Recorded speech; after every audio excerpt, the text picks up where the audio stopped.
राम राम जी सारा ने स्वागत है एक और नई वीडियो में। आज इस वीडियो में करांगे हम भगवत गीता की शुरुआत। आज इस वीडियो में बताऊंगा मैं इसका इंट्रोडक्शन, इस बुक के हिसाब से बताऊंगा। हर एक बुक में अलग अलग पा सके हैं, पर जो इस बुक में लिख रखा है वो बताऊंगा आपने। इसमें मैं 5 पॉइंट ऐड करूंगा। आज 5 पॉइंट के बारे में बताऊंगा। एक तो है पीपल के पत्ते के बारे में। इस बुक के पहले इस पर पीपल के पत्ते के बारे में बता रहा है कि वो क्यों जरूरी हो। दूसरा है इसका प्रीफेस।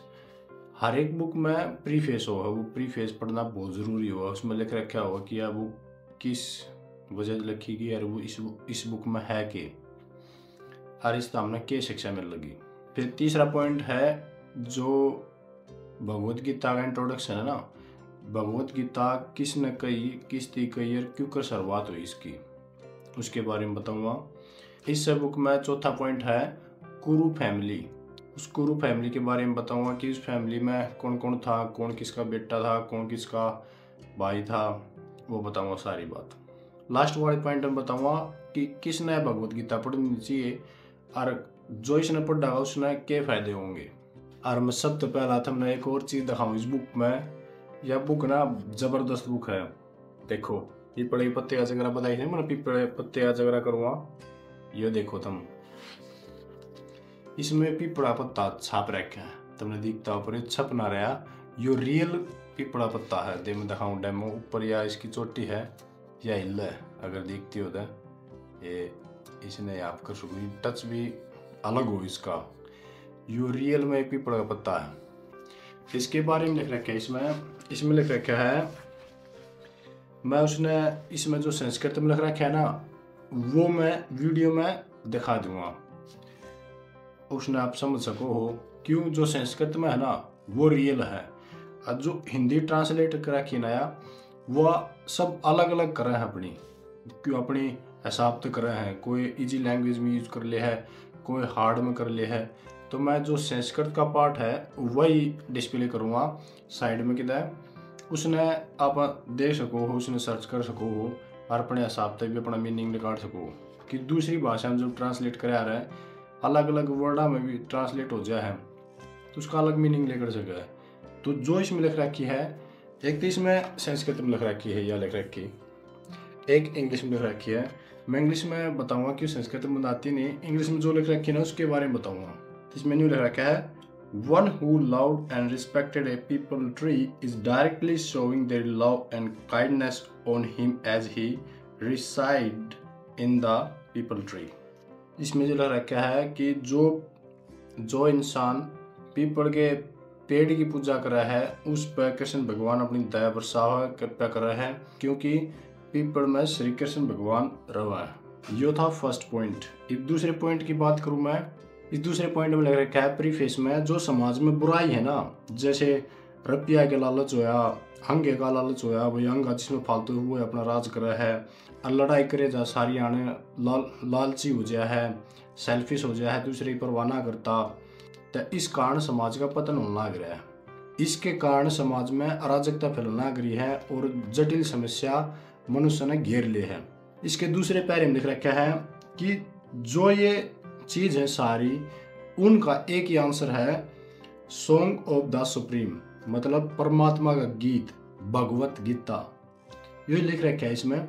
जो यह गीता है, जो 4 वेद हैं, उपनिषद हैं, उनका सार है। इस गीता में इतनी नॉलेज बता रखी है, इसमें बता रखी है 700 श्लोक हैं।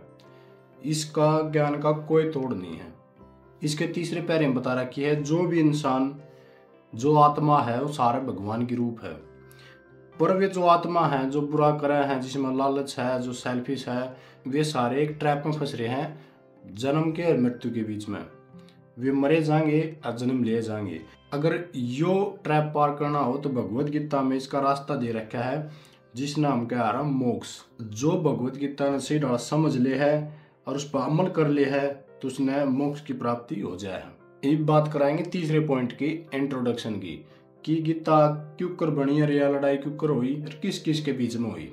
जो महाभारत का युद्ध हुआ था वो हुआ था 6 नवंबर 3126 ईसा पूर्व को कुरुक्षेत्र में 18 दिन तक चला था। और तुमने बेरा हुआ कि जो महाभारत का युद्ध हुआ था, जो कुरुक्षेत्र में हुआ था, वो कौरव और पांडव के बीच में हुआ था। वे सारे थे कुरु के वंशज। जो कुरुक्षेत्र का अर्थ है वो है कौरव की भूमि, और यो युद्ध जिस भूमि पर लड़ा गया था उसने क्या आ रहा है, धर्म का क्षेत्र। जो महाभारत है उसमें बताया गया था कि जो कुरुक्षेत्र है वह धरती क्यों चुनी गई यो युद्ध कर्ण थी। तो इसमें लिख रहा क्या है कि इस धरती पे कोई पाप हुआ था और उसकी माफी होगी थी, जैती इस धरती में महाभारत का युद्ध हुआ था।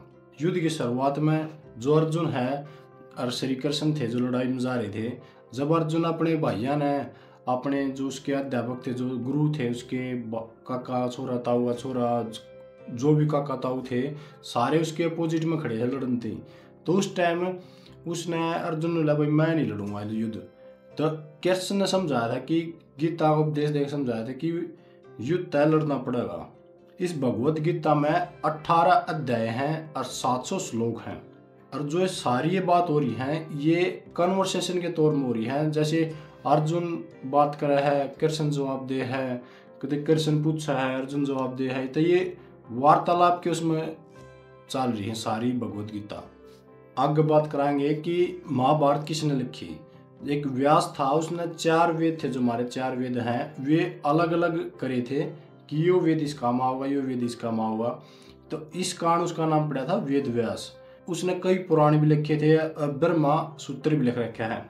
जब ये वेद व्यास महाभारत लिखने लग गया, इसने गणेश जी से कही कि मैं महाभारत लिखना चाहूँ और आप लिख दो। उसने, मैं बोल दूंगा आप लिख दो। तो जो गणेश जी थे उसकी शर्त थी कि मैं महाभारत लिख दूंगा, पर मेरी एक शर्त है कि एक बार भी नहीं रुकना पड़ेगा, तुम्हें लगातार महाभारत सुनानी पड़ेगी और मैं लगातार लिखूंगा। और तो उस टाइम वेद व्यास ने शर्त रखी कि मेरी भी एक शर्त है, जो मैं श्लोक बताऊं वो समझ के लिखना पड़ेगा, ना कि जो मैं बताना रहा हूँ वो लिख दे। तो उसमें उसने सोचने का टाइम मिल गया, तो गणेश जी ने लिखने का टाइम मिल गया। तो यह न्यू लिखी गई थी, वेद व्यास ने सुनाई थी और गणेश जी ने लिखी थी। जो वेद व्यास था उसने अपना कैरेक्टर भी महाभारत में ऐड कराया था।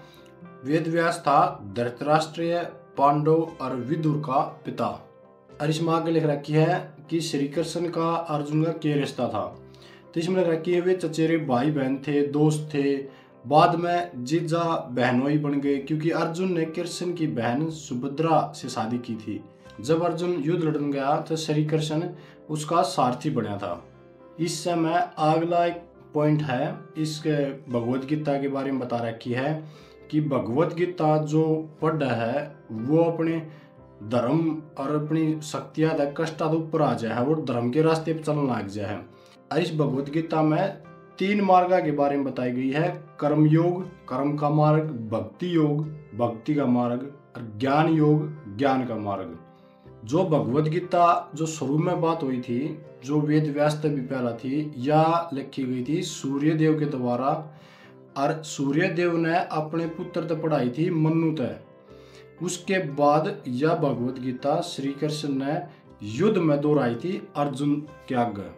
तो इस कारण यो एक हिंदू धर्म का ग्रंथ बन गया। इसके अगले पॉइंट में बता रखी है 3 स्कूलों के बारे में। तो उस टाइम आते वैदिक स्कूल, तो उनके जो हेड था, उनका जो गुरु था, उन्हें यह गीता पढ़ी और इसकी व्याख्या करी। तो उसने अलग अलग विचार दिए थे।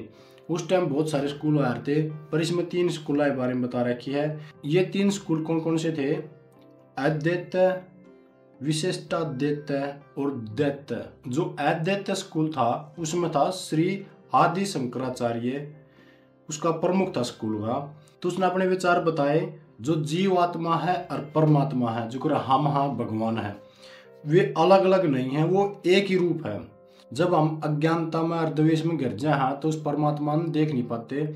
अगर मोक्ष की प्राप्ति करनी है तो ये अज्ञानता और द्वेष, जो लालच है, बुराई है, हमें छोड़नी पड़ेगी, और जब हमने मोक्ष की मुक्ति मिलेगी। जो दूसरा स्कूल था वो था विशिष्टाद्वैत। उसका जो हेड था श्री रामा अर्जुनाचार्य। उसने जो मोक्ष का रास्ता बताया है उसका अलग है। उसने बताया है कि जो ब्रह्मांड है ना वो भगवान का शरीर है, और उस शरीर में हम हाँ, जैसे ये हमारी कोशिकाएं हैं, खून हो है, जो नस हो हैं, ये हम हाँ, जो पूरा ब्रह्मांड है वो भगवान का शरीर है। हम जो अपने अंदर जो पाप पाड़ लिया हाँ उसके कारण भी कोशिकाएं थोड़ी सी महसूस ना कर पाती अपने शरीर ने। अगर मुक्ति प्राप्त करनी है तो हमने साधना करनी पड़ेगी। जब हम उस शरीर ने महसूस कर पावांगे और उसने फील कर पावांगे और उस शरीर में मिल जाएंगे सतेड़ा। इसके ये विचार थे। जो तीसरा स्कूल है वो है दैत्य दर्शन। इसके प्रमुख थे माधवाचार्य। इसने बताया कि परमात्मा और आत्मा अलग हैं, जैसे हम इंसान और भगवान हम अलग अलग हैं। अगर हमने मोक्ष की प्राप्ति करनी हो तब भगवान की भक्ति करनी पड़ेगी और अपना नेक नीति चलना पड़ेगा। जो आदमी पाप करेगा वो काल के रास्ते में जाएगा, उसका चक्कर बंद रहेगा, उस जन्म मृत्यु के चक्कर में फंसा रहेगा। जो बड़े रड़ा भगवान की भक्ति करेगा और अपने कर्म करेगा वो स्वर्ग में जाएगा जड़ा भगवान उपस्थित है। ये थे 3 वैदिक स्कूल। और भी स्कूल जगह कर रखा है, पर इसमें जो मेन थे 3 वे ये थे। इसके अगले पैरे में लिख रखा है कि जो हमारे भारत के जो नेता थे बड़े बड़े वे भी भगवद गीता ने माना करते, उसकी प्रशंसा कराया करते। एक था बाल गंगाधर तिलक जो इस भगवद गीता ने पढ़ा करते, और एक तो महात्मा गांधी वो इसकी भगवद गीता की प्रशंसा कराया करते। और उसने तो अपने भाषा गुजराती भाषा में भगवद गीता के बारे में भी कुछ लिख भी रखा है। वो लिख रखा है निस्वार्थ कर्म का सुसमाचार। और इसमें आगे लिख रखा है जो भगवद गीता जो इंग्लिश में ट्रांसलेट करी गई जब अंग्रेजा राज था, यह ट्रांसलेट करी गई थी 1785 में। यो था भगवद गीता का तीसरा पॉइंट इंट्रोडक्शन। किस में वही कि भगवद गीता कित शुरू हुई, किसके बीच में हुई, जो स्कूल के बारे में बताई, जो हमारे इंडिया के जो नेता थे उनके बारे में बताई।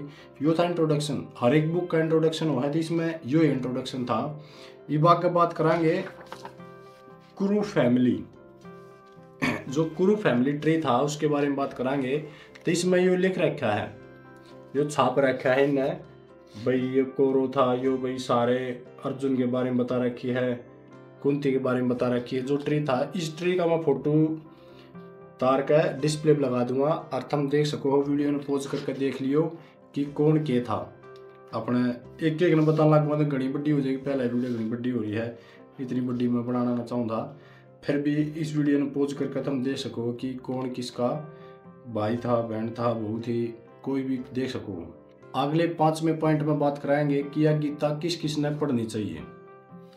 तो इसमें लिख रखा है जो जवान है उसने जीना सीखने के लिए पढ़नी चाहिए, जो बूढ़ा है यह जानने के लिए कि कैसे मरना है, जो अज्ञानी है उसने ज्ञान के लिए पढ़नी चाहिए, जो विद्वान है उन्हें इंसानों के लिए पढ़नी चाहिए कि शिक्षा दे दे किसी ने, जो अमीर है उन्हें पढ़नी चाहिए कि उसमें दया की भावना आ जाए, किसी का भला कर सके, जो गरीब हैं उन्हें आराम पाणती कि उनके मन में विचलित हो जाए कि भाई यो कौन है मेरे तरह, यो कौन है, यो कौन है। अगर गीता उनके समझ में आ जाए तो उन्हें आराम मिल जाएगा लाइफ में कि हाँ लाइफ यही है, सबकी यही है। जो कमजोर आदमी है उन्हें ताकत ही पड़नी चाहिए, उनमें ताकत मिल जाएगी कि भाई हाँ मैंने के करना चाहिए के नहीं करना चाहिए। और जो आदमी स्ट्रोंग है, जो ताकतवर इंसान है, उन्हें दिशा मिल जाएगी कि भाई इस दिशा पर चाल, यह दिशा बढ़िया है। जो घमंडी है इंसान, जो घमंडी इंसान हो कि वो जिसमें मैं हो है कि भाई मैनू कोई भी हो वो, उसने यह चेतावनी दी पड़नी चाहिए कि अगर तू कुछ पाप करेगा तो यह तेरी के लिए हो जाएगी। तो यह जो घमंडी आदमी है उसने चेतावनी दी पड़नी चाहिए। जो पापी इंसान है उन्हें गीता क्यों पढ़नी चाहिए, उन्हें ज्ञान हो जा और वे सही रास्ते पा जा और आखिर में मोक्ष का रास्ता अपना ले। और जो नॉर्मल आदमी है, जो गणा ना दुखी ना सुखी, अपने आप ने खुश मानना है, उन्हें गीता क्यों पढ़नी चाहिए कि वे अपना मार्गदर्शन कर सकें कि लाइफ में क्या चल रहा है क्या नहीं चल रहा है, वे छोटी छोटी बातें ने समझ सकें। इस गीता में क्या लिख रखी है। यह थी गीता किस किस ने पढ़नी चाहिए। ये थे 5 पॉइंट। आज इन 5 पॉइंट का जगरा कराया है। मेरे ख्याल से वीडियो बहुत लंबी बन गई है। इस वीडियो में बस इतना ही। अगली वीडियो में गीता शुरू करूँगा, ये तो इंट्रोडक्शन। अगली वीडियो में गीता शुरू हो जाएगी पहले सार्थ है। और यह वीडियो तुमने किसी लगी, अगर कुछ समझ में नहीं आया तो कमेंट करके पूछ लिया, मैं उसका कमेंट में जवाब दे दूँगा। अगर वीडियो अच्छी लगी हो तो लाइक करियो, शेयर करियो और चैनल सब्सक्राइब करियो। मिलते हैं अगली वीडियो में। राम राम जी।